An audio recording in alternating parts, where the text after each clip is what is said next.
People of the internet, welcome back to the channel and welcome back to another Out of the Park Baseball 17 GM Mode Sim commentary for the Premier League Baseball and the Brooklyn Atlantics. I am F5 Penguin. You can find me all over the web at F5 Penguin.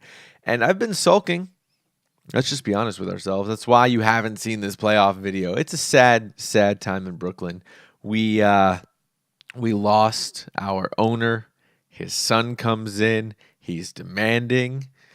And I believe his expectations were a bit too high. So we're in the playoffs. We had to face off against Laredo.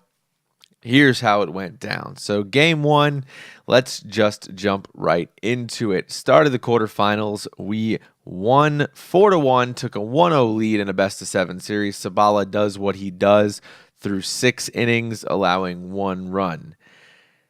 This is good things, right? I had high hopes. McCarty did what he was supposed to do. We hit a 2-run triple off of Laredo's pitcher, Dan Allen, and we move forward. We move into game 2. The Volts, Lemurs, they kill us in game 2, 12-5. I don't know how 12-5 happens, but it happens when you're the Brooklyn Atlantics. I don't know if I can do box score still. I can. So if I do the box score, we'll pull this up. You can kind of see how this shook out. So we're looking at the game, and we see that they just put up runs in bunches. It's weird because defensively, we had Bill Hopp, who gave up 6 and 3. Folgado, who we had to call up because of all the injuries, he went 5 and 3. And then Thierry comes in as a specialist, and then we have all backup guys. So basically, this was backup central through and through, which is a little bit unfortunate. So we lost that game as well. We go into the third game. Laredo wins. They take a 2-1 lead. They beat us 4-2 in Laredo. Very upsetting. Again, we pull up the box score, and we can just see that we didn't score at all until the 9th inning. That was frustrating, especially since we had the right bats. Brady, Philpott, Ohala. Philpott went 359 in 1962. So with a 450 on base percentage, I expected him to do quite well. He didn't. And even with Parrish and Ohala kind of tag teaming, we still only put up 2 runs. Rubenstein pitches a full game, gives up 4 and 8. Can't really blame him for that. Did his part. I told you before, we have to score more than 3 runs to win games, sometimes more than 4. And this is what happens if we don't. So we lost game 3. However, we turned things back around. We win in game 4, 6-5 versus the Lemurs. Of course, we look at Parrish, expecting big things out of him. New contract for Aaron Parrish. Here we are. He hits a run-scoring single in the second, puts us up top. You can kind of look at the score here. They did put up some numbers early in the game, but then we closed it out late. Look back at our pitching, and I think our pitching is really what it came down to this series. Salazar, he was on point. Sayas did what he was supposed to do. Kyrgios gets a save. So all that worked out, and we had some of our studs in position where we didn't have that in some of the other games. So tied up in game 4, 2-2. We go to game 5, and unfortunately, we lost game 5 by 5-4. So 4 runs, still not good enough. Laredo's got bats. That's what it comes down to. They can hit when they need to, and they do.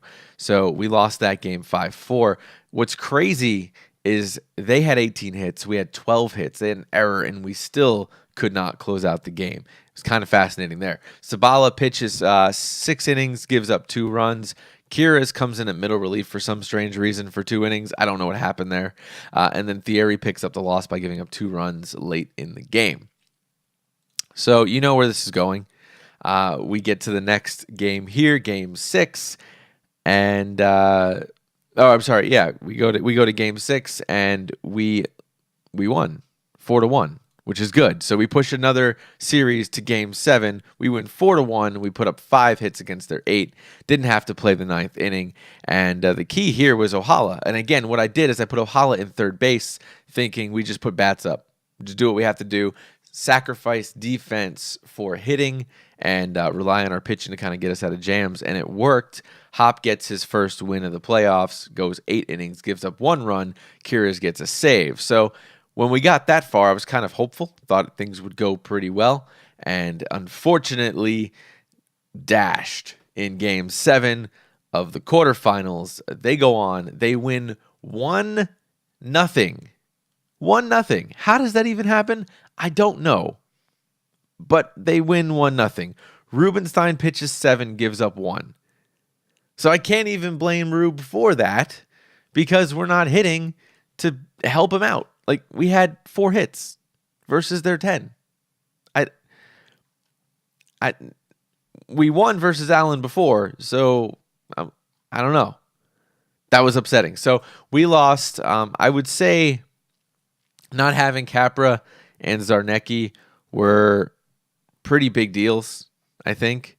So that had a lot to do with it. Zarnecki didn't come back until the offseason, so we have a lot to work on. You'll never guess who ended up winning, though. That would be Avocalino. Him and Kansas City took it to the finals, and they won their first ever PLB championship, which means Brooklyn's the only guy left that's a human-controlled GM that has not won a championship, which adds drama to this series. So I ask that you subscribe and you like this video. Leave your comments below. And, of course, check out the website for the Premier League Baseball. Big things happening in the offseason. In the next video, we will talk about offseason, some additions to the league, and what we needed to do, and the fight we had to go through to get some of these players. So this is Out of the Park Baseball 17, a GM Mode Sim commentary for the Premier League Baseball and the Brooklyn Atlantics. I'm F5 Penguin. You can find me all over the web at F5 Penguin, and we will see you in the next video in the offseason. Things don't get better. They get a lot worse.